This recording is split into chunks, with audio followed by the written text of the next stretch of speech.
A partir de este momento, por Oriental 770 AM, Prudencia, Uruguay. Un espacio para informarse en profundidad y actuar con responsabilidad ante la vida. Prudencia, Uruguay.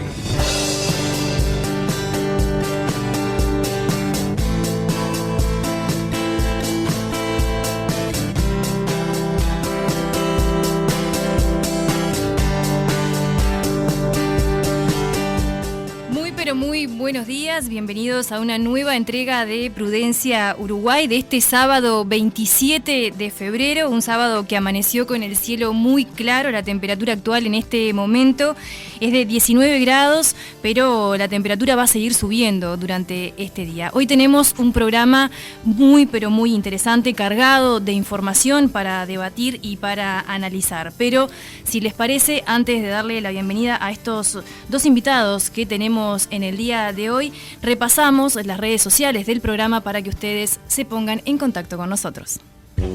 Comunícate con nosotros a través de nuestras redes sociales. Nos encuentras en Twitter e Instagram como @PrudenciaUY y en Facebook Prudencia Uruguay. También podrás encontrar todos nuestros contenidos en el sitio web www.prudenciauy.org.uy.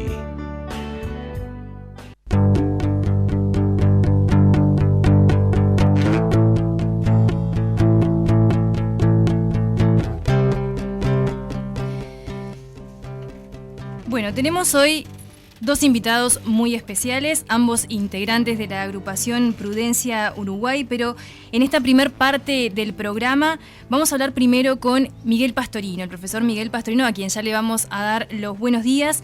Y Miguel está acá por una razón especial, y es porque la agrupación Prudencia Uruguay tuvo el último jueves, el jueves 25 de febrero, su primer ciclo de encuentros, y eso marca una agenda que viene bastante cargada para la agrupación y de la que te queremos preguntar, porque aparte los 3 expositores que estuvieron en este primer ciclo de encuentros fueron 3 expositores, la verdad, de mucho peso. Hoy tenemos la suerte de tener a uno de ellos con nosotros. Pero bueno, Miguel, contanos cómo fue este primer ciclo y cómo viene la agenda de Prudencia de acá en adelante. Bueno, buenos días, Roxana, y a toda la audiencia de Radio Oriental. Bueno, la verdad, estamos muy contentos de poder generar espacios, que era nuestro objetivo, espacios de reflexión para abordar el tema en profundidad con expertos, ¿no? Porque para tomar decisiones en la vida, y de eso trata la prudencia como virtud, uno tiene que deliberar, tiene que pensar, tiene que discernir y conocer. Y tomar decisiones sobre la desinformación nos lleva a decisiones que no son las mejores. De hecho, muchas veces en las encuestas la gente contesta sobre temas, que después sé que vas a conversar sobre eso, pero sobre temas de los que no conoce. Entonces uno sobre lo que no conoce puede opinar cualquier cosa. Ahora, si uno conoce, puede opinar de otra manera. Así que bueno, la idea fue comenzar. Este es un primer encuentro donde estuvieron el doctor Diego Velasco, la doctora Delia Sánchez, el doctor Pedro Bordaberry, nos acompañó el diputado Rodrigo Goñi, justamente para hablar de la eutanasia y los derechos humanos como tema. Pero vamos a tener un encuentro por mes aproximadamente. El próximo es en marzo, el 18 de marzo, sobre cuidados paliativos con 4 paliativistas que tienen peso en nuestro país. Luego trataremos temas como el suicidio, la discapacidad, el maltrato a la vejez, temas que están vinculados con lo que nos preocupa, porque de alguna manera todos estos temas están vinculados, porque la cultura del descarte, de descartar al frágil, al débil, de ver la limitación física y psicológica como algo indigno, tiene que ver con valores, con una mirada cultural que nosotros queremos poner en evidencia para ver que el tema de la eutanasia no es solo un tema de libertad individual y de qué hago yo en el momento de mi muerte. Es mucho más compleja, social, política, jurídicamente y sobre todo éticamente, ¿no? Miguel, si te parece, vamos a escuchar brevemente una reflexión de uno de los panelistas, que es Delia Sánchez. Después me gustaría que quizás para los que todavía no tuvieron la oportunidad de saber quién es o cómo se desempeña, cuál es su tarea dentro de la agrupación, quizás después podés contarle a la audiencia bien cuál es su currículum. Pero si te parece, escuchamos brevemente una reflexión que a mí me pareció muy importante. Y también tenemos que pensar en el sistema de salud, pues nosotros tenemos un sistema nacional integrado de salud financiado por todos nosotros, ¿verdad? Si fuera un servicio reconocido como un servicio más médico, tendría que acabar incluyéndose en las prestaciones obligatorias, por lo cual, no lo digo desde el punto de vista económico, tendríamos que tener espacios en nuestros servicios de salud que están llenos hasta el tope tratando de salvar la vida de la gente para terminar con la vida de la gente. Todos esos impactos no me doy cuenta cómo no se valoran. Queremos tener un servicio de salud que incluya tanto proteger la vida como terminarla. Queremos tener colegas que tengan entre sus funciones terminar la vida. Queremos tener docencia de la medicina que incluya cómo matar a los pacientes. Honestamente, yo creo que a todas esas cosas la respuesta es no. Sí, bueno, fue muy contundente y clara, como siempre, la doctora Delia Sánchez, que además de ser médica reconocida en nuestro país, ex docente de la UDELAR durante años, referente para muchos médicos en nuestro país. Ella además a nivel internacional es especialista en bioética y fue miembro durante 8 años del Comité Internacional de Bioética de la UNESCO. O sea, tenemos en nuestro país una de las principales referentes en el tema de la bioética. Y además ha trabajado y trabaja en comités de ética en nuestro país que tienen que ver con el tema de la investigación médica y demás. O sea, es alguien que tiene una gran autoridad para hablar de estos temas y como la gente que sabe mucho habla sencillo, lo dijo muy claro. Pero no requiere demasiada explicación. O sea, la medicina desde el Tratado de Hipócrates de hace 2500 años, o sea, lo que busca es hacer el bien al enfermo, no procurarle el mal. Entonces, ella lo que plantea es, bueno, la gente habla, discute, ¿no? sobre el tema de esta decisión, pero ¿qué vamos a hacer ahora con el médico? ¿Le vamos a enseñar a matar? Porque no sabe, además, ¿no? Le vamos a agregar un rol a su profesión que va frente a su vocación, ¿no? Que se da de frente contra eso. Vamos a crear espacios en las mutualistas de espacios de muerte, ¿no? Es decir, bueno, este es el lugar donde te pueden matar si lo pedís. O sea, es una cosa casi surrealista a veces. Y sin embargo ya sucede en algunos países, ¿no? Sí, y a mí una de las palabras que ella utiliza que me generó como más ruido, como quien dice, es la palabra impacto, que realmente esto aún, o sea, se presentan los proyectos de ley, pero no se ha logrado medir justamente el impacto. Ella lo menciona muy claramente, sobre todo en la parte del cuerpo médico. Sí, exacto. Después podrás profundizarlo mejor con el doctor Diego Velasco, el tema jurídico. Acá esto va de frente contra el Código de Ética Médica en Uruguay. O sea, eso también es otro temón, ¿no? O sea, es una ley, el proyecto de despenalización de la eutanasia, de legalizarla, es incompatible con el Código actual de Ética Médica. Y sí, bueno, con la ética médica mundial, ¿no? Con la ética médica de siempre. O sea, es un tema para los médicos. Bien, si te parece, Miguel, escuchamos un minutito del otro invitado que la verdad que periodísticamente lanzó cosas muy interesantes. Estamos hablando del ex senador Pedro Bordaberry, que dijo que añoraba estar en el Senado para poder tratar temas como este. La verdad que tiró ahí una... Le explotó el Twitter. Sí, la verdad que muy jugoso lo que tiró. Así que si te parece, Miguel, escuchamos algo que él habla, que es un término que la verdad también a mí me generó mucho impacto cuando lo dijo, que habló sobre que esto era algo que estaba como inmerso en algo que se le llamaba la modernidad líquida. Lo escuchamos. Entonces Bauman dice que hoy asistimos entre los medios de comunicación, las corrientes, yo te las llamo corrientes de agua, a que todo es líquido, a que no hay cosas sólidas, los principios parecen no existir. Entonces, es esa realidad líquida que busca el placer inmediato, que busca la poca discusión. Lo vemos hoy, un tema hoy surge y después desaparece y se quedan con el titular y no van al fondo de las cosas. En esa modernidad líquida de hoy se plantea esto. ¿Con qué? Con que además todas estas cosas vienen con el sellito que es moderno, que es de vanguardia, porque cambiar es moderno. No, cambiar para bien es moderno, no cambiar por cambiar. Bueno, sí, alargó varias cosas. El concepto modernidad líquida es del filósofo y sociólogo polaco Zygmunt Bauman. Él citó el libro Modernidad líquida y Bauman tiene un montón de libros que el adjetivo es líquido. Educación líquida, miedo líquido, amor líquido, que es muy bueno. Es una metáfora que usa Bauman para hablar de los tiempos que tocan. Y yo creo que Bordaberry ahí fue directamente a un tema que no hablamos y es la crisis de los valores de la sociedad occidental. O sea, justamente la metáfora de que no hay nada sólido es que hoy todo puede diluirse. Y más, voy a hacer una cuña católica, pero el Papa Francisco habló de hoy del licuado que se hace, ¿no? O sea, con los valores. O sea, uno puede licuar todo y al final tiene que ver con el relativismo, con algo que daría para explicarlo que es muy largo, pero tiene que ver con la crisis de la sociedad occidental, de que los valores donde se fundamenta, si se empiezan a relativizar todos, ya lo profetizaba Nietzsche a finales del siglo XIX, y es si el ser humano no vale, si no hay un fundamento de los valores, o sea, ¿quién dice que vos vales algo, ¿no? O sea, todo va a depender de criterios muy subjetivos, y eso es peligroso, ¿no? O sea, y está pasando. También toca algo que bueno, que es uno de los objetivos, creo que, de la agrupación, porque él habla del placer inmediato y la poca discusión sobre los temas, que es algo a lo que está apuntando directamente Prudencia con estos ciclos de encuentro, porque él, en su primera intervención, que quizás para aquellos que todavía no sepan, el ciclo está colgado completo en el canal de YouTube de Prudencia Uruguay. Para aquellos que no lo pudieron ver, es recomendable, porque la verdad que la intervención de los 3 panelistas no tuvo ni un minuto de desperdicio, pero él habla de eso, de la poca discusión que se le da a estos temas, algo a lo que Prudencia apunta en este tiempo. A ver, estamos en un tiempo de novelas cortas, con capítulos cortos, donde la gente lee tweets, donde los libros tienen que venderte los resumidos mejor, entonces al final el pensamiento se empobrece.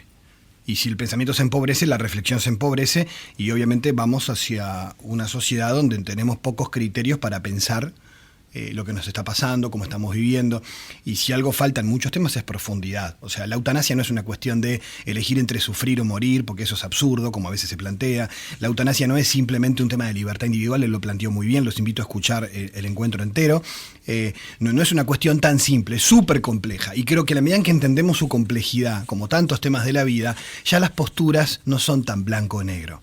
Empezamos a entender que las cosas son más complicadas. Y sobre todo que no es un tema de lo que a mí me parece, es un tema que afecta a toda la sociedad de muchas maneras, y que tenemos que pensar en las consecuencias sociales de las decisiones, no solo en las consecuencias individuales. Porque ya lo vivimos con la pandemia, no somos islas. Y lo que hago yo, y las decisiones que tomo sobre mí, y sobre todo si tienen que ver con la ley, van a afectar a todos. Entonces no es una cuestión solo mía y de lo que a mí me gusta y lo que a mí me parece, que eso tiene que ver con esa cultura que él habla hedonista, ¿no? Y narcisista también, ¿no? De vivir mirándose uno mismo y qué es lo que me parece a mí, qué es lo que me gusta, sin levantar la cabeza y ver que hay mucha más gente junto a mí, y que las decisiones que tomamos pueden afectar para bien o para mal a todos los demás y no solo a mí, ¿no? No es un tema de que esto es mío, ¿no? O, bueno, me afecta solo a mí. Creo que esto es un problema de poca reflexión, y por eso que tenemos que apuntar en esa línea.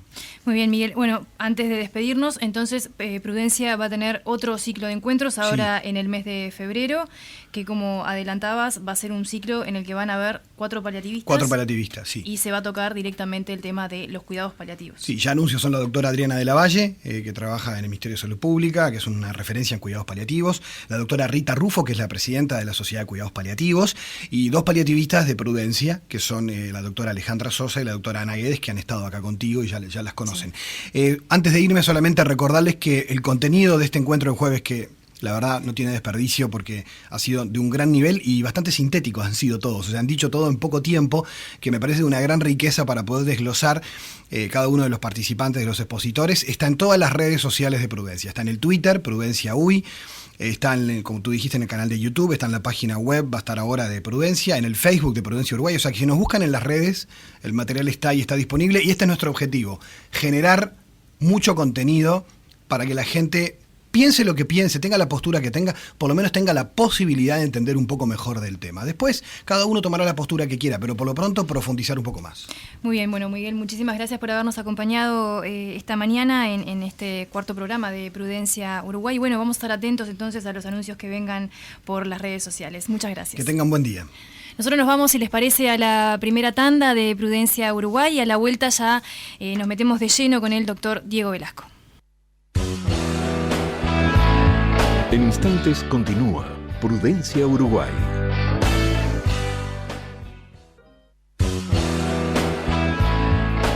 Continuamos ahora con Prudencia, porque un país que progresa humanamente elimina el sufrimiento y no a los que sufren.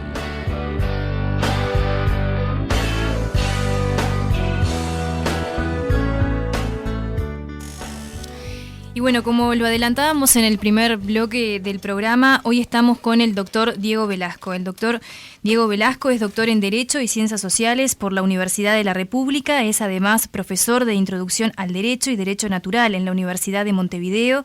Tiene varias publicaciones y participaciones en congresos nacionales e internacionales en materia de filosofía del derecho y derechos humanos, derecho civil y derecho laboral. Además, es asociado del Estudio Pérez del Castillo y Asociados e integrante, como ya habíamos adelantado, de la agrupación Prudencia Uruguay. Y para iniciar esta entrevista con el doctor Velasco, me gustaría abordar un caso muy reciente que se dio en la última semana en Perú y que es el caso de Ana Estrada. Ana Estrada fue diagnosticada con una enfermedad que se llama polimiositis, que es una enfermedad sin cura que consume poco a poco los músculos del cuerpo. A los 20 años, ella en su blog dice que dejó de caminar y que comenzó a desplazarse en una silla de ruedas, que necesitaba ayuda para vestirse, bañarse, ir al baño, alimentarse, y que eso le impidió seguir con su vida, pero logró finalmente, después de mucho sacrificio, graduarse como psicóloga. Relata que pasó años investigando en internet sobre la eutanasia, a solas y clandestinamente, hasta que conoció una organización en Suiza, una organización que se llama Dignitas, donde supo que el 80% de los que se inscriben para solicitar la eutanasia no llegan a cumplir con ese propósito. Ella hizo una petición a su país para morir, porque entiende que su dolor ya es insoportable. Ella dice que no quiere morir ahora, sin embargo, que quiere que el Estado le garantice que en el momento que ella pueda tomar la decisión, pueda morir. Sin embargo, bueno, Perú tiene un artículo en su código, que es el artículo 112, donde expresamente dice de manera contundente que esta vía no es camino para el país. Lo que me lleva, doctor, a la pregunta a raíz de este caso que se hizo viral en esta última semana, donde ella, por supuesto pide que el gobierno revea esta decisión que ella tomó. Lo que me lleva a la pregunta que es fundamental y que es la que le da pie a esta entrevista es: ¿realmente tengo derecho a determinar el momento de mi propia muerte? Sí, derecho no hay. Desde el punto de vista jurídico, no hay un derecho a decidir cuándo uno muere. A decidirlo, si se quiere, sí, uno puede decidir lo que quiera, pero a ejecutarlo no, ¿entiende? Esto requiere muchas aclaraciones, pero primero me parece que es importante la consideración más humana de la cuestión. Uno siempre, cuando ve una persona que está sufriendo y que pide la muerte, pide que lo maten, es porque esa persona está en una situación muy difícil. Entonces, pasar directamente al plano jurídico y decir no tiene derecho suena a veces muy duro. La respuesta más adecuada siempre a la dignidad de la persona es tratarla como lo más valioso, como un ser único, irrepetible, como un aporte insustituible para la sociedad. Y por lo tanto, valorarla, quererla, cuidarla, aliviarla, ayudarla en todas las dimensiones que tiene su vida. Y eso es lo que hacen los cuidados paliativos. Por eso aquí hay un problema que es esa falsa oposición, se dice desde el bando de quienes promueven la eutanasia, que no es falsa oposición, sino que es una oposición básica desde el punto de vista ético y jurídico entre cuidados paliativos y eutanasia. Hay una opción que es cuidados paliativos y hay otra que es eutanasia. Si elijo eutanasia, no elijo cuidados paliativos, claramente. Así que fácticamente, claro, es una diferencia, una disyuntiva bastante radical desde el punto de vista de si se elige la vía de la eutanasia. Si se elige en cambio la vía de los cuidados paliativos, hay muchas personas que quieren tener como un as en la manga de decir, bueno, yo en este momento en realidad no quiero morir, pero quiero tener la posibilidad de que si llego a un sufrimiento insoportable pueda acabar por el modo que sea, aunque sea la muerte. Esto está muy estudiado en cuidados paliativos. Es una pregunta más para hacerla a especialistas en cuidados paliativos, que estoy en contacto por estar en Prudencia con ellos, y todos han sido unánimes ante este caso que salió y que obviamente se comentó en el grupo, y te dicen, es un caso de libro, esto es un caso de manual. Es obvio que lo que le ha pasado a esta persona tiene su explicación y tiene su solución. Seguramente esta persona no muera por eutanasia. porque además no la está pidiendo para ahora. Seguramente, como ha pasado con otros, con un caso paradigmático aquí en Uruguay que ha motivado esta situación, que murió con cuidados paliativos, no murió con eutanasia. Y eso, ¿por qué? Porque la persona tiene miedo. Ante el miedo, incluso aquello que más miedo da, que es la muerte, cuando es tan grande el miedo al sufrimiento, uno puede llegar a desearlo. Pero lo que está pidiendo realmente no es quiero morir, no quiero vivir. Es no quiero vivir así, no quiero tener esa vida que aparentemente voy a tener. Esa vida que además, si vengo estudiando, y obviamente con una carga subjetiva muy grande, porque vengo estudiando una situación que tengo yo, que me va a pasar a mí, ese miedo ha ido aumentando. Entonces, los cuidados paliativos no es solamente que cuando la persona está por morirse, está a pocas semanas de morirse, le pongan calmantes. Es mucho más integral lo que implican los cuidados paliativos. Implica atender a la persona desde el momento en que le dan un diagnóstico de una enfermedad incurable. Una persona que es atendida por expertos en cuidados paliativos recibe la ayuda psicológica, la ayuda obviamente de cuidados paliativos en lo que refiere estrictamente al dolor, en lo que refiere al calmarle el dolor, pero también al apoyo familiar que necesita, a resignificar su vida, a buscar la manera de encontrar un propósito para esa vida que tiene, metas que no pueden ser tampoco a veces a muy largo plazo, pero bueno, de aquí a esta semana tal cosa, o de aquí a un mes, no sé, yo no soy experto en eso, es una buena pregunta para hacer a los paliativistas, pero todos tienen experiencias en que muchísimas de las personas que van a verlos quieren morir y después dicen que no, es decir, después por lo menos lo siguen postergando, porque van encontrando un motivo para vivir y que es lo que les da mucho más felicidad, obviamente, que el morir. Entonces, en primer lugar, creo que es importante plantear esta respuesta desde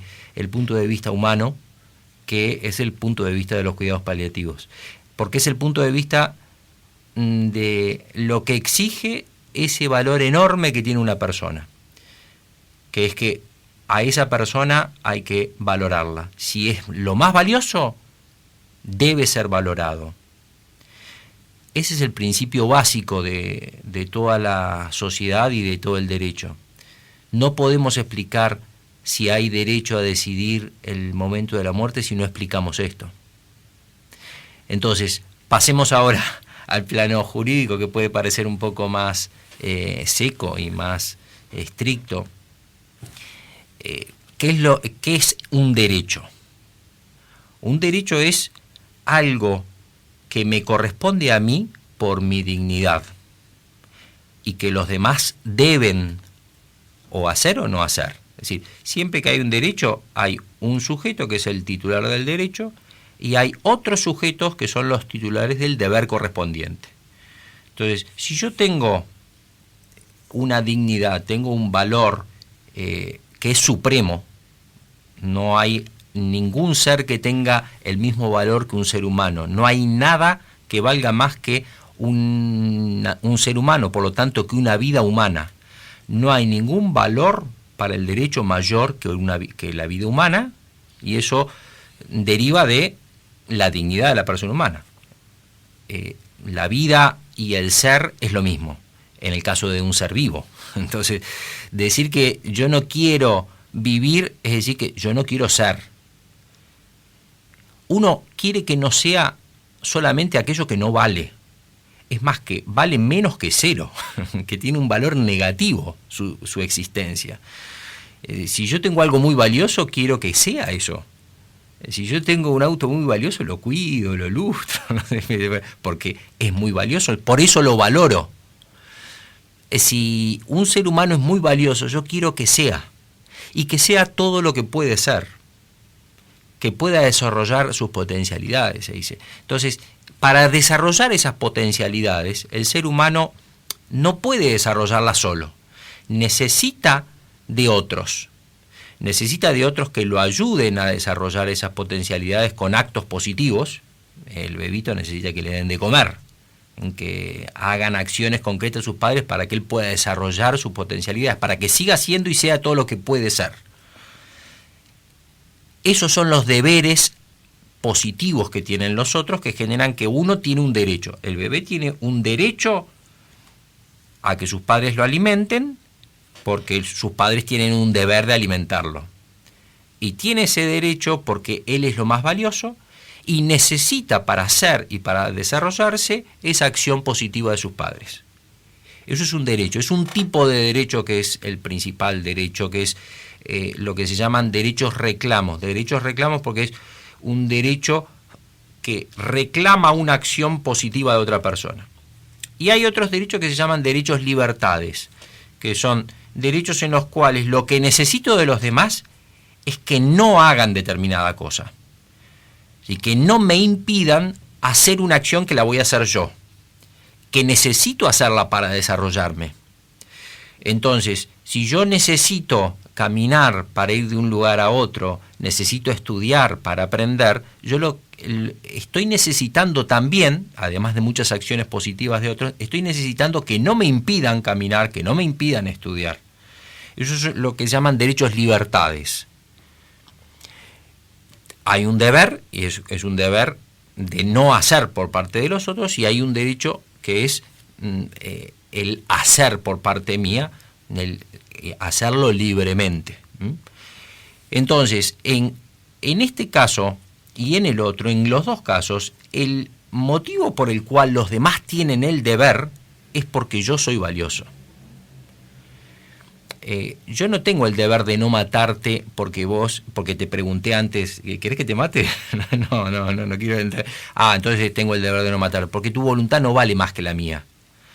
No me podés, no depende mi libertad de la libertad de los demás, en el sentido de que yo tengo que hacer lo que los otros quieran que yo haga. No es cierto eso.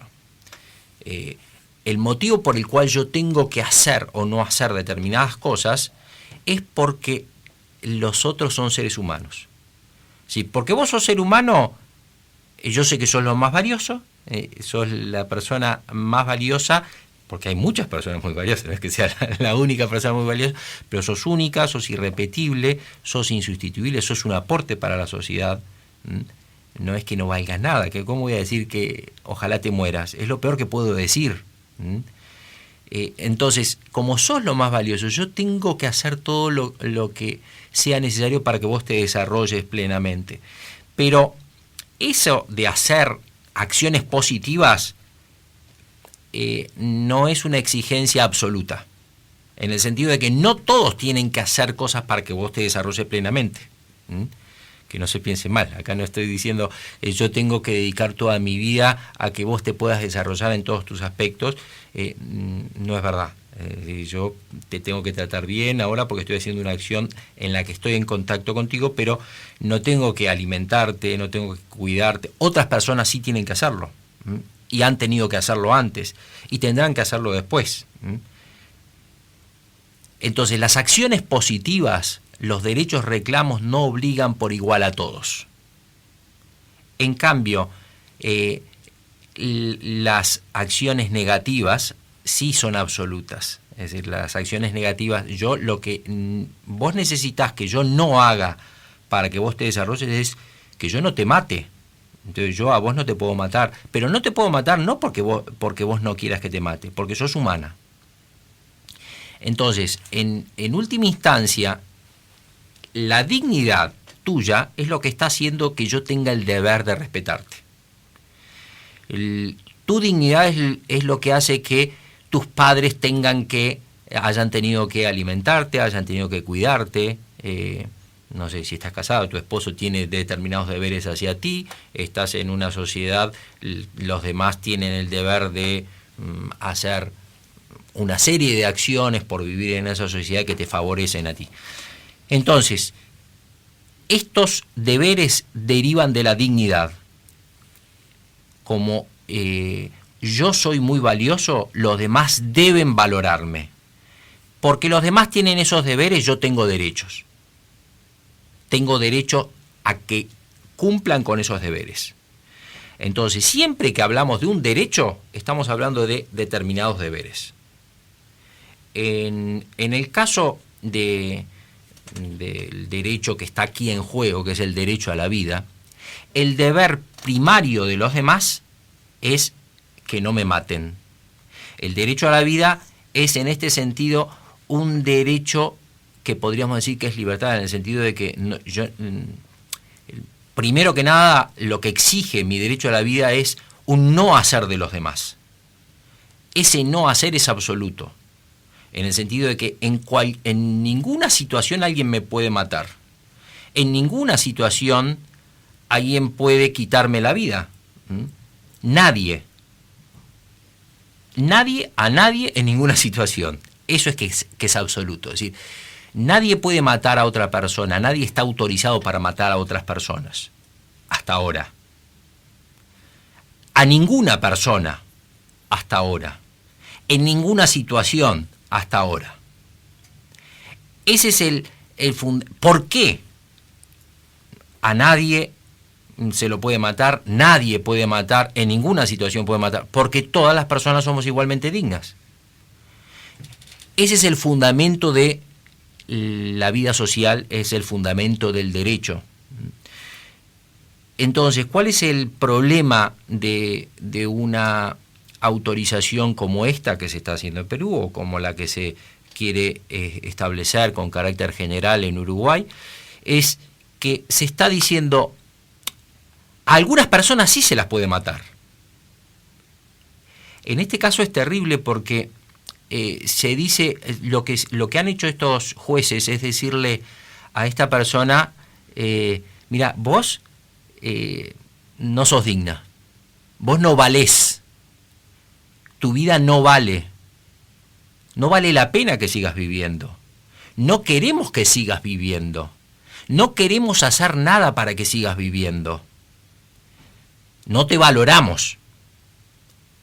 Ese es el mensaje que se le está dando.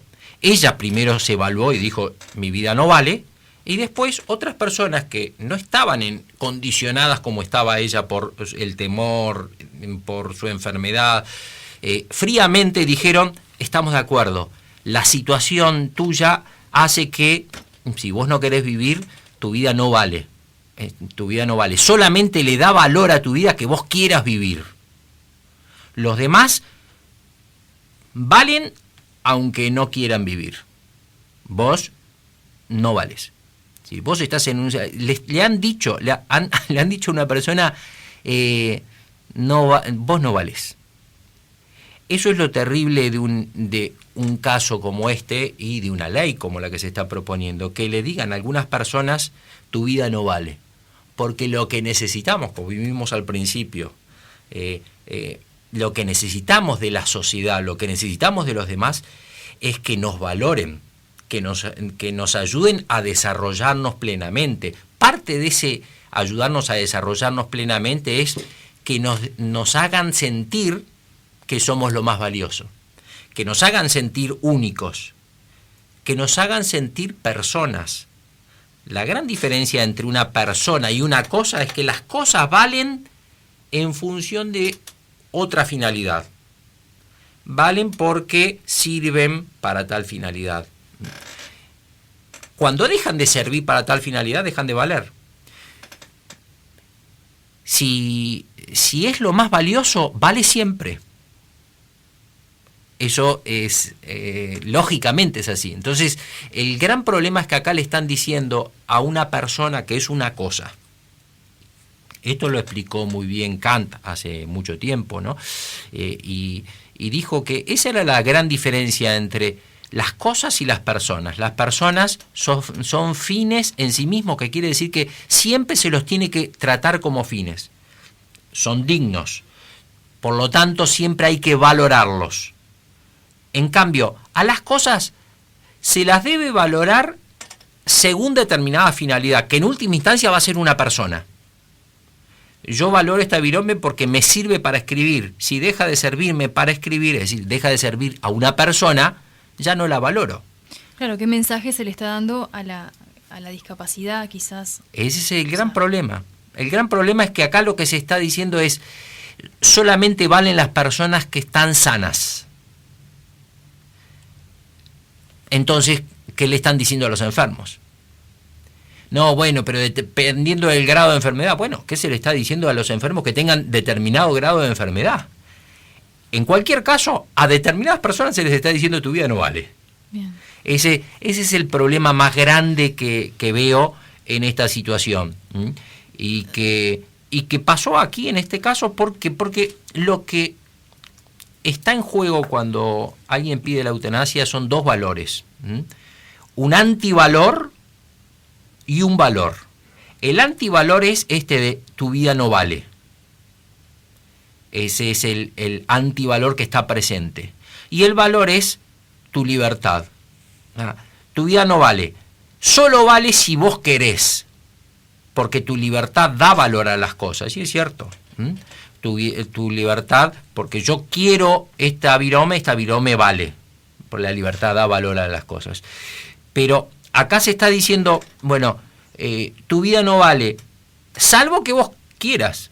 Si vos no querés, ya tu vida, como tu vida no vale, lo único que necesitas para tener algún valor es que vos quieras, tu vida vale 0, incluso menos que 0. Eso lo explica mucho Delia Sánchez, ¿no? Dice, vale menos que 0, porque para igualarlo, para que no me maten, necesito querer vivir. Ya ahí le estoy aportando un valor. Entonces vale -1, supongamos. Si mi voluntad de vivir vale 1, por lo menos ya no me pueden matar. Llegué a hacer. En realidad tendría que ser un poquito más, tendría que ser por lo menos 1. -1, vale 2 mi voluntad. Mi voluntad. Ese es el problema que hay aritméticamente o lógicamente aquí, ¿no? Es que hay vidas humanas que no valen y la libertad le estaría dando valor. En la medida en que esa libertad no existe, así que esa persona no quiera vivir, no tiene ningún valor. Doctor, le quiero preguntar porque en realidad en este momento hay 2 proyectos de ley que están en el Parlamento, que están esperando que en algún momento, finalice lo que es la emergencia sanitaria para empezar a ser discutidos. Hay quienes se podrían preguntar, ¿por qué no puedo tener yo el derecho a que estén las 2 cosas sobre la mesa y elegir por qué camino optar? ¿Podrían llegar en algún momento a ser compatibles estos 2 proyectos de ley, a convivir estos 2 proyectos de ley?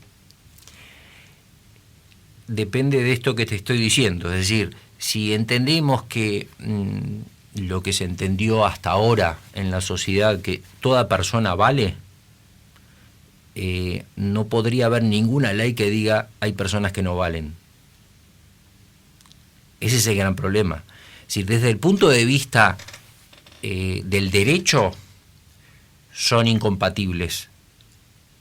Desde el punto de vista de la dignidad humana, son incompatibles.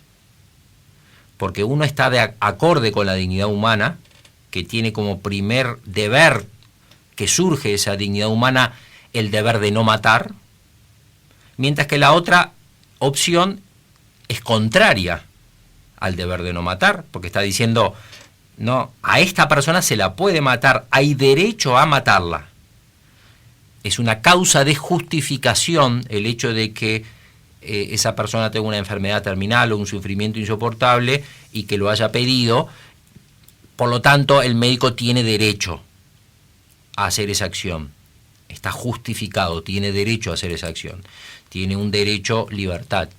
Puede hacerlo, puede no hacerlo, pero tiene derecho, libertad de matarlo. Entonces, ahí el problema es que con esa solución se está yendo contra el primer principio de la convivencia social, que es la igual dignidad de todo ser humano por ser humano. Se está yendo contra la primer regla de convivencia, que es no matar. Ahí se está diciendo, no, sí, se puede matar. A tales personas se las puede matar. Se está yendo contra la principal regla de la convivencia democrática, que es que todos tienen iguales derechos. A estos no se los puede matar, a estos sí. Como tiene valor su vida, aunque él no quiera vivir, no se lo puede matar porque su vida vale. Entonces, si yo estoy sano y voy al médico y le digo, máteme porque no quiero seguir viviendo, el médico me va a decir, ¿qué enfermedad tenés? Ninguna. ¿Sufrimiento? Ninguno. Ah, no, tu vida vale. No te puedo matar. Mi vida vale, la del otro no vale. Esa desigualdad básica, elemental en la dignidad de las personas humanas, viola la base de cualquier convivencia democrática, que es que todos somos iguales ante la ley. Todos tenemos iguales derechos humanos. Y viola el concepto de derecho humano. Es decir, dejan de haber derechos humanos. ¿Por qué? Porque yo no voy a tener derecho a vivir porque soy humano. Voy a tener derecho a vivir porque estoy sano, porque no tengo un sufrimiento insoportable y porque quiero vivir, no porque sea humano. Si yo soy humano pero no quiero vivir, no tengo derecho a vivir. Si además estoy en ese grupo particular de personas que en realidad son personas extremadamente vulnerables. Ese es un problema, una contradicción clara que hay aquí, que es que se invoca la libertad de las personas para justificar una acción, pero precisamente se invoca la libertad de las personas que son menos libres. De las que son más libres, no. Si yo soy muy libre, no tengo ningún condicionamiento para morirme y pido que me maten, no me matan, no me pueden matar. En cambio, si soy menos libre, estoy con lo que se llama en derecho un vicio del consentimiento, que es el sufrimiento o el miedo, el temor, vician el consentimiento. Si yo hago un contrato presionado por el temor o presionado por la tortura, no es válido el consentimiento. Bueno, a ver, entregame tu casa acá, firmar la escritura, está todo pronto. No quiero venderte mi casa. Sí, te la compro por 3 pesos, dice acá, a ver, firmame aquí. No quiero. Entonces me empiezan a torturar. Ante un sufrimiento insoportable, yo prefiero firmar, antes de seguir sufriendo. ¿Es válido mi consentimiento? No. Y acá, el motivo para que sea válido el consentimiento es que tenga un sufrimiento insoportable. Eso es el principio que surgiría de aquí, si se extrajera el principio por analogía para aplicar a otra situación, sería: la tortura es válida. La tortura es legítima, porque el sufrimiento justifica una decisión. Es válido el consentimiento arrancado bajo presión de un sufrimiento insoportable. Eso es lo que se está diciendo en este caso. Entonces, eso es muy grave por todos estos elementos, el hecho de que se le diga a una persona: a ti te podemos matar en esta situación. ¿Se entiende? Hay otro tema que acá hay una diferencia entre lo que sucede en Perú y lo que pasa actualmente en Uruguay. En Uruguay hay una causa, un motivo por el cual a una determinada persona que mata a otra puede no aplicársele una pena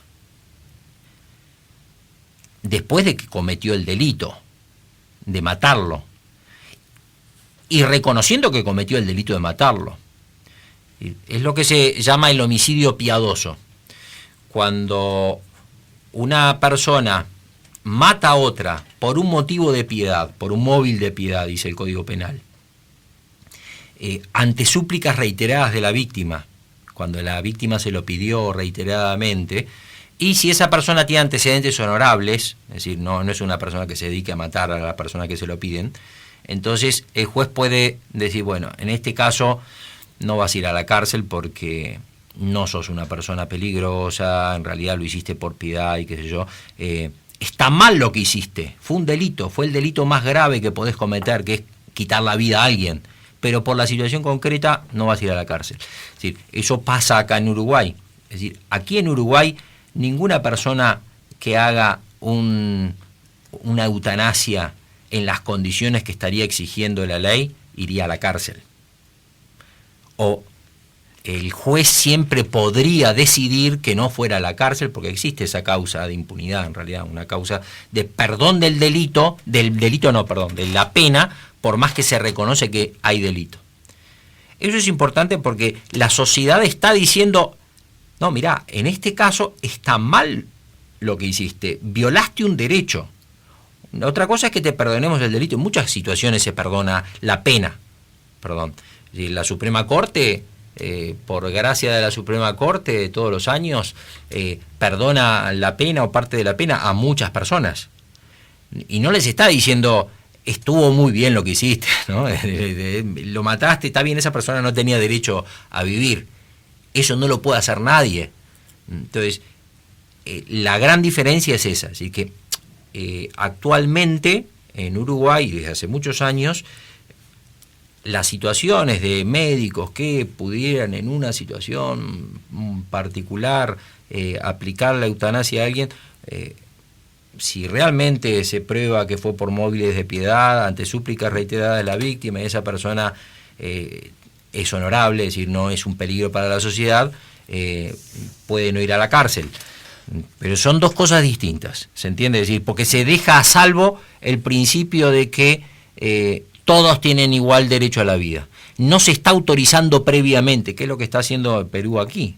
Antes de que ningún médico lo haya matado, le dice, miren, no importa por qué razón lo maten, quizás alguno de ustedes lo mate porque le tiene bronca a esta persona. Quizás alguno aproveche esta autorización que estamos haciendo para decir, por fin me puedo sacar esta pesada de encima, voy y la mato. Esa persona no estaría cometiendo ningún delito, por más que no tenga antecedentes, que no sea por las súplicas reiteradas, sino simplemente es porque dijeron, a esta persona sí se la puede matar. Ese médico va, mata a la persona y no tiene ninguna pena, porque hizo algo que tenía derecho a hacerlo, porque a ese ser humano sí se lo puede matar. Acá en Perú es terrible porque todas las personas tienen vidas que valen, tienen dignidad, salvo esta persona. Es lo mismo que una sentencia de condena de muerte, con pena de muerte. Es una persona a la que se ha dicho, esta persona no tiene derecho a vivir. Entonces, es terrible, yo me sentiría bastante mal. Todos en Uruguay tienen derecho a vivir, salvo vos. Tu vida, no queremos que sigas viviendo, nadie está obligado a querer que vos vivas. Nadie. Bien, doctor, si le parece vamos a hacer una breve pausa y retomamos en unos breves minutos. Después de la pausa nos conectamos con nuestra columnista de todos los sábados, Sofía Maruri, con quien vamos a hablar un tema bien interesante sobre una encuesta publicada el último jueves de la consultora Factum, pero retomamos el contacto con ella y con el doctor Velasco después de estos minutos. En instantes continúa Prudencia Uruguay. Continuamos ahora con Prudencia, porque un país que progresa humanamente elimina el sufrimiento y no a los que sufren.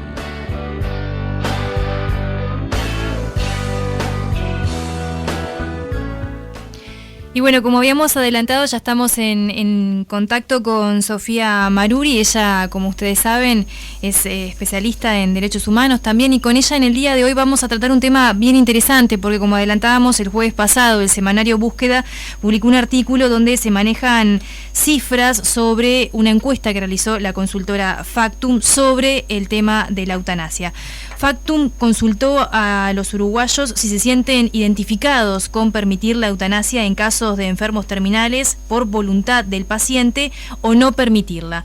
Y en este caso, el 78% de los encuestados optó por habilitarla, mientras que un 14% prefirió no hacerlo y el restante 8% dijo que no sabe o no quería opinar del tema. La encuesta fue realizada entre el 24 y el 27 de enero a 974 personas, mayores todas de 15 años, de todo el país, y la consulta fue hecha a través de celular, teléfono fijo y también vía online. Si bien los resultados muestran como cierta unanimidad, existen diferencias cuando se analiza según el sexo, el área donde viven. En este caso, por ejemplo, en Montevideo, quienes apoyan la iniciativa son un 82%, mientras que en el interior son un 75%, y algo similar ocurre cuando las respuestas se analizan entre hombres y mujeres, ya que entre el público masculino hay un 81% que la aprueba y en el público femenino solamente un 75%. Entonces, Sofía, aparte de darte los buenos días y agradecerte por estar en contacto con nosotros esta mañana, lo que te queremos preguntar es, ¿qué significan estas cifras?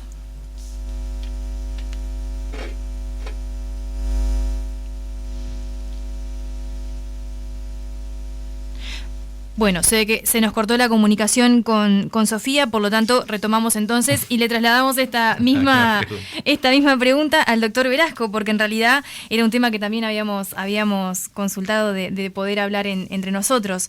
¿Qué podemos entender de estas cifras? Yo creo que la primer conclusión que nos viene, por lo menos a los que estamos en Prudencia Uruguay, es qué bueno que hayamos propuesto y estemos intentando hacer lo que estamos haciendo, que es informar más, porque a todos nos pasó algo parecido en el sentido de que al comienzo, cuando uno no reflexiona sobre qué implica la eutanasia, lo primero que se le ocurre es decir, bueno, si alguien quiere, y bueno, ¿por qué impedírselo? Él es dueño de su vida, que haga lo que quiera. ¿Por qué yo voy a tener que limitarle lo que él quiere hacer? Se está haciendo, en todo caso, se estaría haciendo daño a sí mismo. Esta es una primer respuesta que a mí me hace acordar algo que me pasó cuando se estaba construyendo una casa donde estoy viviendo actualmente, que fui a visitarla y afuera me encontré con el ingeniero calculista y se veía, porque todavía no estaban puestas ni ventanas ni nada, estaban las paredes nomás, que había un obrero que estaba haciendo con un hueco en una pared, seguramente para pasar un caño. Y el ingeniero, un sabio, doctor en ingeniería y demás, que dice, esta persona no sabe que está por tirar la casa abajo. Porque efectivamente, yo la miraba, era una pared que estaba en un primer piso, no me imaginé que sostenía el equilibrio de toda la casa, y parece que sí, en una pared importantísima que sostenía el equilibrio de toda la casa. Entonces obviamente fue a decirle que no, que había que buscar otra manera de solucionar el inconveniente que tenía en ese momento. Y me parece que pasa algo similar con esto. Hay un muro, una piedra fundamental en la que se basan, ya lo vimos antes, la convivencia social, que es esa igual dignidad de toda persona, la ética, porque uno tiene que valorar a las personas, tiene que quererlas porque son dignas. Si fueran indignas, no tendría por qué valorarlas. Bien, si le parece, doctor, retomamos la comunicación. Ahora sí tenemos a Sofía en línea. Sofía, buenos días. Buenos días, Roxana. No sé qué pasó, si ahora me escuchan bien. Sí, ahora no sé si nos escuchas bien, nosotros te escuchamos perfectamente. Genial, perfecto, muchas gracias. Bien, no sé si si pudiste escuchar la introducción y bueno, y qué podemos, desde tu punto de vista, qué nos podés aclarar sobre estas cifras o qué te pareció, cómo te impactó a ti el resultado de esta primera encuesta que hizo la consultora Factum. Sí, pienso que el tema de las encuestas es bien interesante porque si bien se consulta a una cantidad de gente, siempre las preguntas son bastante reducidas, ¿no? Y en esta que hizo Factum, como bien tú decías, la pregunta estaba en si permitir la eutanasia o no permitirla. El tema es que la gente que que es consultada y que responde, ¿qué entiende por eutanasia? Estamos hablando mucho últimamente en los últimos programas diciendo que hay falta de información. La gente no sabe qué significa eutanasia, a veces lo confunde con incluso lo que es la sedación paliativa. Las personas no conocen lo que son los cuidados paliativos y el alcance que pueden tener para eliminar el sufrimiento. Entonces, claro, una persona que es consultada y a la que se le pregunta, bueno, ¿tú querés sufrir o querés la eutanasia?, ¿no? Pienso que es importante que la gente conozca los términos de las preguntas que se le están haciendo. Y justo hablando de encuestas, quería comentar qué ha pasado en otros países. Por ejemplo, en Portugal, en donde se presentó un proyecto de ley de eutanasia en el 2016, y ni bien se presentó el proyecto, las encuestas daban mucha adhesión a la eutanasia. Incluso los números llegan a decir que 70% de los portugueses estaban a favor de la eutanasia. a medida que el tema se sacó, se puso sobre la mesa, apareció en el debate público, la gente se empezó a informar más, los números de las encuestas fueron bajando, incluso en Portugal llegó a estar en el 55% de la gente que estaba a favor de la eutanasia. Vemos cómo fue bajando del 70 al 55, ¿no? Entonces se puede ver cómo con el tiempo las opiniones a favor van cayendo a medida que uno se va informando. Y acá la importancia de que uno se informe, ¿no? Y un poco este es el rol y el objetivo de este programa y de todo lo que está haciendo ahora la organización también Prudencia Uruguay para poder informar a la población sobre este tema. Bien, Sofía, te consulto, ¿por qué considerás que el público masculino tiene como más adhesión a esta normativa que el público femenino? Sí, es curioso. Pienso que, bueno, en todos está el miedo, ¿no? El miedo a sufrir, el miedo a estar solo. Estoy pensando en la población más quizás envejecida o, bueno... Pero justo quería comentarte un caso, porque hablaban del caso de esta peruana Ana Estrada, y conocí un caso de un escocés, Colin Campbell, que la gente lo puede buscar si quieren, porque hay un montón de noticias que aparecen en internet. Entonces este es el caso de un hombre escocés que fue diagnosticado de esclerosis múltiple en el 95, y bueno, tuvo una enfermedad que fue progresando, ya en un momento no se valía por sí mismo, y bueno, empezó a averiguar para poder aplicar el suicidio asistido en Suiza, porque bueno, en su país no era legal el suicidio asistido, pero como comentamos el sábado pasado, sí es legal en Suiza y Suiza abre sus fronteras a extranjeros para que puedan irse a morir ahí. Bueno, este hombre tenía programó con una clínica para que se le aplicara el suicidio asistido, y un tiempo antes de realizar esta práctica, realizar este viaje, fue a un programa de televisión y contó que él había decidido morirse, decidido que se le aplicara el suicidio asistido y que iba a viajar a Suiza para que se le aplicara esta práctica. Una televidente escuchó este testimonio en la tele y decidió contactarlo, una mujer que también tenía esclerosis múltiple y también era de Escocia. Contactó a este hombre y le dijo, bueno, que había un montón de medios que había para que él pudiera tener una vida más plena, y le contó todos los medios a los que ella había accedido para poder tratar su enfermedad. Bueno, parece que el hombre, después de contactarse con esta mujer y de acceder, ¿no? Dice que consiguió una silla motorizada que antes no tenía. Bueno, el hombre cambió su parecer y le dio una nueva oportunidad a su vida, ¿no? Hoy continúa con vida, ahora está feliz. Entonces vemos el caso de un hombre que tenía decidido querer aplicarse el suicidio asistido, ¿no? Pedir que se le aplicara el suicidio asistido, y bueno, quizás es porque le faltaba información, porque le faltaban los medios necesarios para poder llevar esa enfermedad, ¿no? Que pienso que a veces es un poco lo que pasa, ¿no?